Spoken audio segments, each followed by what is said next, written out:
Bonjour et bienvenue pour ce nouvel épisode de la série à chaud. Le film d'aujourd'hui s'appelle A Ghost Story, à la française. On dit plutôt A Ghost Story en fait. Je sais, vous n'avez pas entendu la différence, mon anglais est extrêmement subtil. Bref, on va laisser tomber les prononciations d'anglais, je vais dire des conneries. Donc A Ghost Story, que j'ai vu au cinéma en version originale. Il est réalisé par David Lowery, qui a notamment réalisé le remake de Peter et Elliot le Dragon, que j'ai pas vu. Et j'avais pas vu l'original non plus. Voilà. Non, c'est juste que ça me faisait délirer de trouver ça dans sa filmographie, mais ce mec, je le connaissais pas du tout. C'est un film que j'ai découvert par hasard, sur l'incitation de ma compagne. Et l'affiche m'avait un peu intrigué avec son fantôme à l'ancienne, là, avec juste un drap. Vous voyez, le drap blanc avec les deux trous, quoi, pour les yeux. Voilà. Et je me suis dit, bon, bah, allons-y, quoi. Donc, comme je connais pas le réalisateur, je vais pas trop pérorer et tout de suite vous raconter le pitch. Ils vivent ensemble, elle et lui, une vieille maison dans une zone rurale des États-Unis, une maison en bois, en longueur, avec du vieux mobilier. Ils ont des sujets de discorde, mais ils s'aiment simplement. En pleine nuit, un bruit de piano les réveille, mais rien dans la maison. Puis, devant la maison, un accident de voiture. Il est mort. Elle part à l'hôpital, on lui demande d'identifier le corps, elle demande à rester avec le corps. Elle découvre le visage, c'est lui. Elle recouvre le drap sur lui. Elle sort de la salle d'autopsie. Silence. Le drap se redresse alors, descend de la table d'opération, deux grands trous noirs en lieu et place des yeux. Le fantôme marche jusqu'à leur maison. Il se tient debout dans le salon, la salle à manger. Une amie vient déposer une tarte, laisse un mot sur la table, l'amie s'en va. Elle arrive à la maison, elle mange la tarte, la dévore, en larmes, toujours sous les yeux du fantôme. Et tous les jours, il la regarde partir. Vous avez compris avec mon petit pitch écrit un petit peu pour vous donner un petit peu une sensation de ce film-là. C'est un film singulier, parce qu'il est étonnant et pourtant il est frontal en rapport à son titre. J'ai envie de dire que tout est dans le titre. A Ghost Story. C'est l'histoire d'un fantôme, mais en même temps ça pourrait être une série B d'épouvante avec un titre comme ça, une histoire de fantôme. Et finalement le film est littéralement l'histoire d'un fantôme. Je pense qu'on peut pas le dire mieux que ça. On voit l'histoire du point de vue du fantôme. Du coup c'est un personnage qui se déplace lentement. Il n'est pas vu par les autres personnages, à l'exception des autres fantômes. Il parle pas, ou presque, et surtout il attend. Le film est au rythme du fantôme, et du coup c'est un film qui prend son temps. Un peu comme moi, quoi. Vous avez pigé que voilà, je devrais peut-être apprendre à aller plus vite, mais bon, peu importe. C'est presque un film lent d'une certaine manière. C'est ce que j'ai essayé de vous faire sentir dans le pitch. C'est un film qui prend son temps pour poser son ambiance.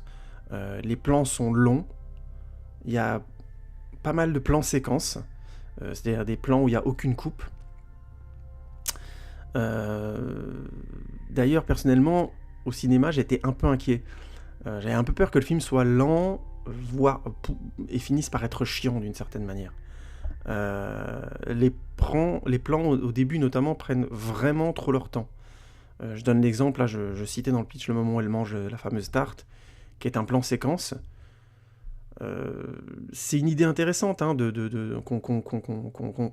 qu'on ait le temps d'être avec elle dans le fait qu'elle mange pour oublier, hein, qu'elle est dans une sorte de gloutonnerie comme ça pour essayer de passer au-dessus de sa tristesse.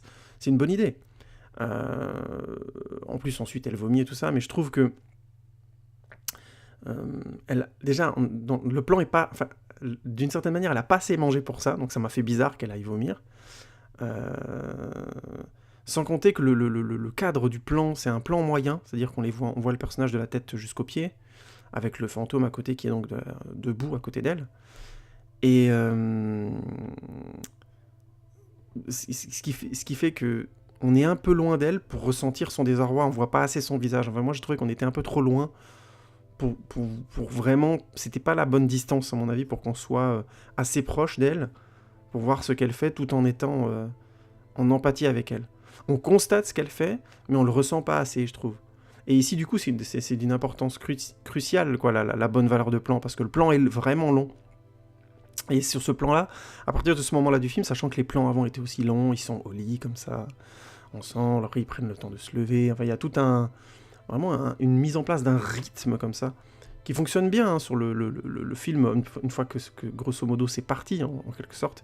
Mais au début, ça m'a inquiété un peu, parce que ça m'a fait... je me suis dit, là, on va s'emmerder, quoi. C'est joli, mais on va s'emmerder. Heureusement, le film trouve ensuite un meilleur équilibre. Les déambulations du fantôme sont bien rythmées. Les pas du fantôme sont lents. Mais je trouve que ça marche bien parce que ça évoque la sensation de tristesse, une certaine forme de consternation résignée, quoi. Il peut plus agir. C'est un témoin impuissant et plein de regrets. Je trouve que c'est assez impressionnant d'avoir réussi à armer autant la figure classique du fantôme avec ce fameux drap. C'est un effet simple hein, qui renvoie vraiment à la nature primale du fantôme. La peur de regretter, de ne pas avoir fait, de ne pas avoir pu faire, etc. avant de mourir. Donc, du coup, ça nous parle tous, je trouve, très aisément. Et du coup, les émotions dans le film sont, pour le coup, au départ véhiculées par sa copine, mais finalement beaucoup par les mouvements du fantôme. Même essentiellement par ça. Notamment par sa marche, parce que le drap rend essentiellement son déplacement visuel, j'ai envie de dire. Les bras et les mains sont couvertes, et les yeux, en fait, dans le parti pris du film, c'est que les yeux, c'est juste deux grands trous noirs, on voit vraiment rien dedans. C'est donc le mouvement qui, pour moi, dans le film, parle plus. C'est un personnage qui est vraiment original, du coup, et qui est passionnant visuellement, d'un point de vue de mise en scène. C'est l'image qui doit parler. Et donc le fait que l'image prenne son temps prend vraiment tout son sens à partir du moment où le fantôme arrive. Heureusement, ça prend pas trop de temps. C'est un peu trop étiré sur le début, par moment, je trouve, et puis il y a des choix de valeur de plan qui se discutent selon moi, comme je disais, mais une fois que ça démarre, on comprend vraiment on ressent vraiment la qualité de la mise en scène qui fait un bond, même si je pense qu'ils auraient pu réduire vraiment l'introduction. Alors il y a quelques exceptions quand même, quand notamment le fantôme parle, je mets entre guillemets, en fait, il est sous-titré, il n'y a pas de son. Alors je spoil un tout petit peu, hein, parce que je trouve que l'effet de surprise sur le film est finalement... C'est pas si grave si on le sait avant, parce que je pense que ça arrive pas assez souvent dans le film pour qu'on le voit sans que ce soit un problème. Donc c'est un mini-spoil, venez m'excuser. Et je trouve que cette idée d'avoir mis des sous-titres quand il parle, c'est une idée simple et très forte, parce que ça renforce le côté surnaturel sans aucun effet de surenchère. Ça garde un certain mystère autour de la nature de ce fantôme. Évidemment, le film ne cherche pas à répondre à la question de savoir si c'est un ectoplasme, si c'est une dimension parallèle, s'il peut toucher les choses ou si c'est de la télékinésie, bref. Le film ne s'intéresse pas à ça, c'est un flou volontaire pour conserver le mystère et créer une ambiance étrange et mélancolique. On sait que c'est son fantôme à lui, il n'y a pas de doute, mais plus le film avance, en tout cas moi, plus le film avançait, plus je me demandais ce qui restait de lui dedans, d'une certaine manière, quoi. Et c'est un effet que je trouve très original et passionnant sur une question cruciale de la mort, qui est bien sûr, qu'est-ce qu'on laisse ? Que laissons-nous ? Que reste-t-il ? Qu'est-ce que ça devient, toute cette énergie qu'on a accumulée, utilisée, dépensée, à garder dans toute notre existence ? Donc, c'est des questions passionnantes, et je trouve que c'est un film qui, à cet endroit-là, est brillant. Sans compter qu'il y a des éléments du film d'épouvante qui ont été pris par ce film, qui sont ici vraiment réinventés. Les clichés du film de fantômes, ils sont quasiment... Je dirais pas qu'ils sont tous là, parce que j'ai pas compté, mais je trouve qu'il y en a beaucoup. Il y a les mobiliers qui bougent, le bruit d'un grattement, les assiettes qui volent et qui éclatent... c'est vraiment bien vu, hein. C'est d'ailleurs traduit dans le film, les assiettes qui volent et éclatent, comme la colère du fantôme, qui ici... et c'est vu sous l'angle d'une certaine forme de tristesse, de révolte du personnage qui peut plus interagir et qui le voudrait. Et du coup, on est vraiment dans complètement une autre lecture que les assiettes qui volent pour faire peur, le fameux cliché du fantôme démoniaque, quoi. Du coup, ça rend vraiment toutes ces séquences qui sont revisitées, qui sont des classiques de films d'épouvante et de films de fantômes, d'esprit ou autres, ça les rend vraiment... C'est vraiment une belle relecture parce que ça les rend très beaux et frais sur le thème du fantôme. Ça faisait longtemps que j'avais pas vu un film original vraiment sur le thème du fantôme. Le grattement aussi, dont je parlais avant, le bruit de grattement, euh, qui est aussi vu ici comme un signe, qui est souvent mis en scène au cinéma comme un signe du démon pour faire peur, et ainsi de suite. Ici, c'est vraiment une recherche empruntée de désespoir. Euh, Personnellement, moi, je ressentais ce grattement que ça durait tellement longtemps, cette séquence où le fantôme gratte. Euh, je l'ai vraiment ressenti comme un grattement avec un ongle qui va jusqu'au sang. Alors, je sais que l'image est impressionnante, mais c'était tellement présent comme bruit, comme gimmick, à un moment donné, je pouvais pas m'empêcher dans une forme de frustration. Le bruit me faisait cet effet-là. Et je trouve ça, c'est assez impressionnant. Le film utilise des éléments très simples, un cadrage, un mouvement, un bruit, mais il en ressort énormément d'émotions et de choses complexes parce qu'il l'utilise au bon moment narrativement parlant. Ça, c'est vraiment très fort. Il y a un sens de la pondération dans la mise en scène qui, mis à part encore une fois la partie d'introductive que je trouve un poil long et un poil autorisante, oui, c'est un peu autorisante, ça veut dire grosso modo, voilà. Oh, vous avez vu ce que j'ai fait, comme il est beau mon plan, il est super mon travelling. Moi, j'ai pas peur de laisser mon personnage marcher de la maison jusqu'à la poubelle qui est en face de vous, à 200 mètres à marcher. Enfin, vous voyez le genre, quoi. Et donc, je reviens sur ce bruit de grattement, c'était... je trouve qu'au vraiment, au bout d'un moment, c'est ma sensation, mais je pense vraiment qu'on a une sensation d'énervement, d'agacement, parce que ce grattement est supposé mener à quelque chose.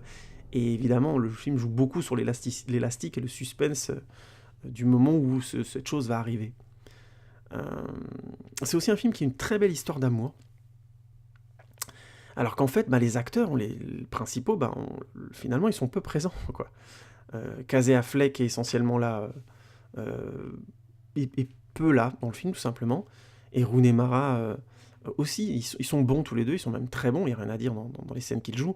Mais c'est une histoire assez minimaliste, et finalement, les personnages, on voit pas beaucoup de disputes ou autres, alors c'est des choses très très courtes. Il n'y a pas de grand éclatement entre, ce qui fait que on est beaucoup dans la retenue, et encore une fois, c'est le point de vue du fantôme qu'on suit. Et du coup, ce point de vue, il est souvent attentiste. Il constate des choses qui ont eu lieu, ou qui ont lieu, mais sur lesquelles il n'a quasiment aucune incidence. Et c'est aussi pour ça qu'on a du coup une histoire un peu en retrait, comme ça. Mais du coup, une histoire qui est vraiment belle sur la question du regret et de l'impuissance. C'est vraiment un beau film là-dessus aussi. Je veux vraiment pas dévoiler plus l'intrigue parce qu'elle est bien faite et que ce serait dommage. Je trouve que c'est un des beaux ressorts du film de garder une intrigue comme ça à découvrir. Moi perso, je l'ai découverte et je trouve que c'est vraiment comme ça que le film passe le mieux. Même si, comme je disais avant, le début aurait gagné à être plus efficace, à être moins complaisant dans les séquences, ainsi de suite. C'était vraiment pas toujours indispensable. Du coup, ça me fait penser à un truc, je fais une petite parenthèse, mais c'est un peu ce que j'appelle le syndrome de Sundance. Sundance, c'est le festival du film indépendant américain, c'est un énorme festival. C'est un festival de films qui sont essentiellement faits sans les studios, très gros studios, la Metro-Goldwyn-Mayer et tout le bordel. C'est des films souvent qui sont faits avec peu, voire très peu de moyens. Le budget de Ghost Story, par rapport à indication, c'est $100,000, c'est vraiment pas beaucoup, quoi. Un tout petit budget. C'est souvent un budget de film, c'est en millions de dollars, hein, d'habitude. Hein. Là, $100,000, c'est... Ou peut-être que j'ai mal noté, c'est peut-être 100 millions. Non, c'est pas 100 millions, parce que ça ferait déjà un beau budget.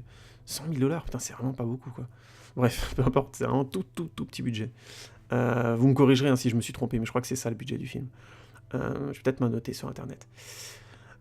Et du coup, c'est des films comme ça qui se font avec très peu de moyens, qui donc passent à Sundance. Et malheureusement, le syndrome de Sundance, c'est que du coup, il y a l'effet autorisant qui parle, c'est-à-dire d'éviter de faire quelque chose qui ait l'air d'être mainstream, donc en évitant tous les effets du cinéma mainstream. C'est des films qui prennent leur temps, c'est-à-dire, comme je disais, avec des plans longs, des plans séquences, qui se permettent un maximum d'excentricité. Je sais pas, c'est les colorisations aléatoires, le jeu d'acteurs parié essentiellement sur des acteurs amateurs. Grosso modo, c'est travailler essentiellement sur des éléments qui sont hors de la narration classique, avec introduction, développement, conclusion, des films où il n'y a pas de conclusion, ou des films où il n'y a pas d'introduction, vous voyez. Donc, en fait, c'est pas tout à fait ça, mais de vraiment essayer de trahir un peu ça, parce que c'est intéressant, que ça donne de nouvelles formes au cinéma, ça c'est vrai, mais il y a aussi toute une pause un peu autorisante, un petit peu, je me la pète, qui colle aussi malheureusement au film qui maintenant passe à Sundance, puisque c'est un festival qui a déjà plus de 30 ans, si je dis pas de bêtises. qu'il avait été écrit par Robert Redford au début des années 80, je crois. Alors, on est d'accord, hein, pour des plans longs, des plans séquences, et entraver les principes de narration aristotéliciens qui sont un peu partout. C'est introduction, développement, conclusion, je passe les détails. Hein. Quand je dis Aristote, je fais mon cake, mais c'est ça l'idée, quoi. C'est bien, ça permet notamment de poser des ambiances différentes, mais voilà, des fois ça fait un peu artiste, rebelle, anti-cinéma mainstream, et du coup ça donne parfois des chefs-d'œuvre, incontestablement, des films formidables comme A Ghost Story, vous avez compris que j'aimais bien. Souvent ça donne des films intéressants, et souvent aussi ça donne des films très chiants, hein, parce qu'ils sont artificiellement lents, parce que c'est un peu poseur, c'est un peu, voilà, ça se la pète, quoi. Donc j'ai toujours du mal à conseiller des films du Festival de Sundance aux gens, parce que je trouve que des fois, il y a mon petit côté cinéphile, j'aime ça, j'aime écouter du cinoche, blablabla, qui ressort, et du coup, j'ai pas de problème avec des films très, très singuliers, vraiment, vraiment bizarres, et je me rends pas compte forcément qu'ils ont des gros problèmes de rythme, ou que la narration principale est chiante. Je fais un gros effort, hein, quand je fais des podcasts, là, pour éviter justement de pas tomber dans la dithyrambe sur des trucs qui sont en fait... qui, d'un point de vue grand public, sont discutables, et c'est compréhensible, c'est simplement des cultures, des manières de regarder des films et des objets créatifs. Donc de facto, voilà, il y a un petit peu ce syndrome-là. Quand je parle du syndrome de Sundance, j'évoque ça. Ça reviendra dans d'autres vidéos probablement. Bref, je voulais l'expliquer un petit peu. Mais évidemment, si vous aimez un peu le cinéma différent, il y en a aussi aux États-Unis, évidemment, si vous vous en doutez. Et au Festival de Sundance, il y a quand même des perles qui sont sorties, quoi. Il y a de très très très bons films qui sont sortis. Je crois que Garden State avait eu un prix là-bas. A Ghost Story. Garden State, un film sur lequel je ferai une review qui est vraiment pas mal. A Ghost Story, je crois qu'il a gagné le prix du public, si je dis pas de bêtises, et puis il a gagné le prix du Festival de Deauville, plusieurs prix au Festival de Deauville 2017. Ce que je comprends tout à fait, j'ai pas vu les films qui étaient en face, mais c'est très très bien foutu, quoi. Franchement, je comprends tout à fait. Voilà pour la parenthèse. Oui, donc d'autres films qui sont sortis de Sundance, il y a Little Miss Sunshine, je crois qu'il y avait aussi le film où ils font la route des vins avec Paul Giamatti. Tiens, ça me revient plus. Bref, beaucoup de films comme ça. Là, à brûle pour point, ça me revient pas. Donc voilà, je ferme la petite parenthèse sur Sundance. Et donc, je disais sur le film, heureusement, si on survit au démarrage un petit peu, qui est un petit peu enroué, hein, c'est un très très beau film à voir au cinéma. Je vous conseille vraiment d'aller le voir. Je l'ai vu au cinéma en VO, c'est nickel, et au final, je sais pas si la VO est indispensable, parce qu'il y a un film où il y a peu de dialogue. Oups, j'allais oublier, avant de passer à ma partie spoiler. Le format d'image du film, c'est un film qui est en format d'image carré, avec des bords arrondis. Alors c'est toujours délicat d'expliquer un cadre, il y a des gens beaucoup plus intelligents que moi, comme Durandal ou In the Panda, qui vous expliqueront beaucoup mieux, je pense, ou le Fossoyeur de film, entre autres, beaucoup mieux ce que ça veut dire qu'un changement de cadre comme ça. Moi, personnellement, je l'ai analysé comme je l'ai lu comme l'esthétique de la diapositive. Vous voyez le souvenir un peu jauni comme ça, la diapositive carrée avec les coins ronds qu'on voyait à l'école. Et ben là, je l'ai vraiment pris comme ça. Ces vieux films je sais pas si c'est j'ai pas envie de dire en péloche, vous voyez, ces petites caméras qu'on utilisait dans les années 60 ou avant même. Non, à partir des années 60 plutôt, les caméras personnelles.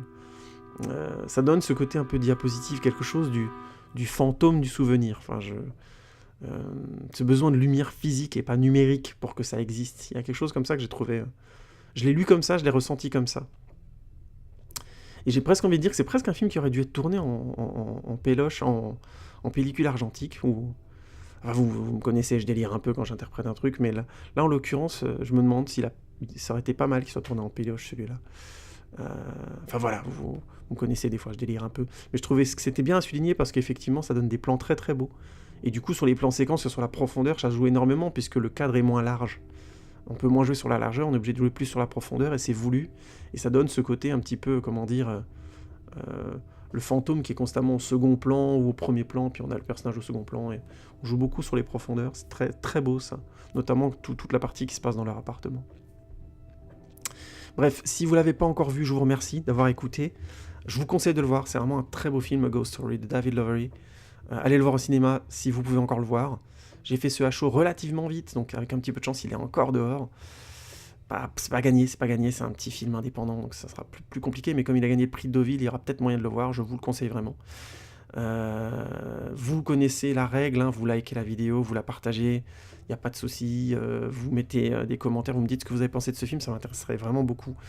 Vous likez la page Facebook, n'hésitez pas à y aller, je mets 2 liens vers d'autres vidéastes aussi de temps à autre, d'autres critiques, d'autres choses autour de l'audiovisuel.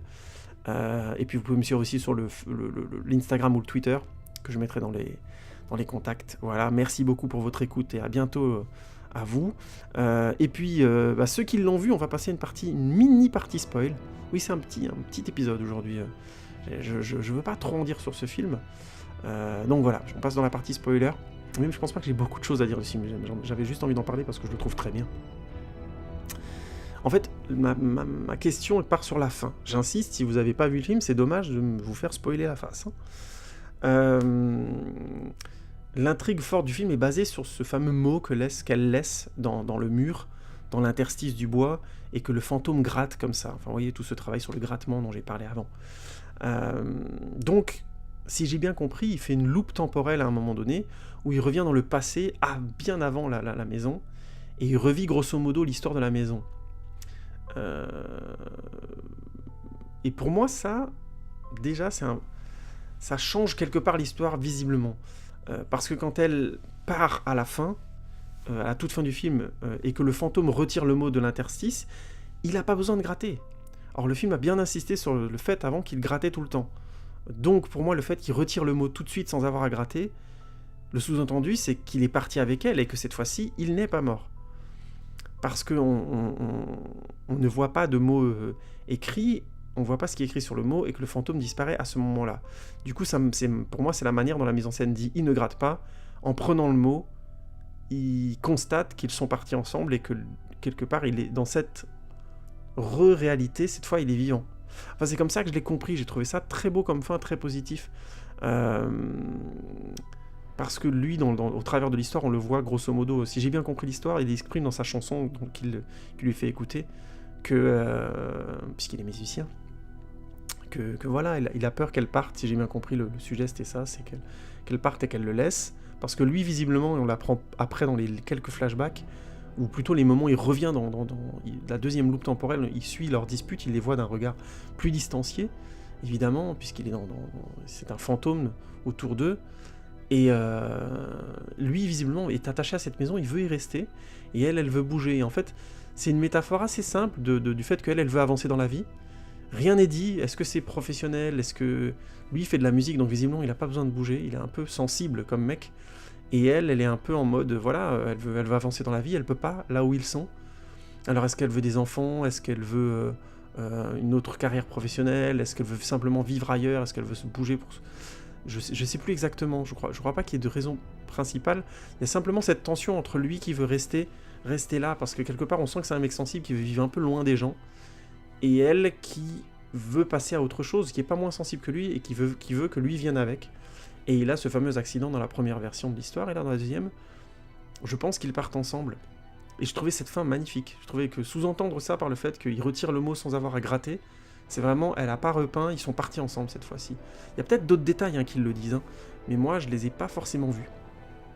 Mais j'ai trouvé ça très très beau. Alors peut-être, donnez-moi votre interprétation de la fin, si ça se trouve j'ai dit des bêtises, mais si vous la mettez dans les commentaires, vous mettez spoiler, un gros spoiler quand même. Voilà, mais j'ai trouvé du coup la fin absolument magnifique, c'était vraiment très très touchant, et vraiment bouleversant. C'est simple, mais j'ai trouvé ça vraiment très beau. Dernier point, parce que ça me revient en tête...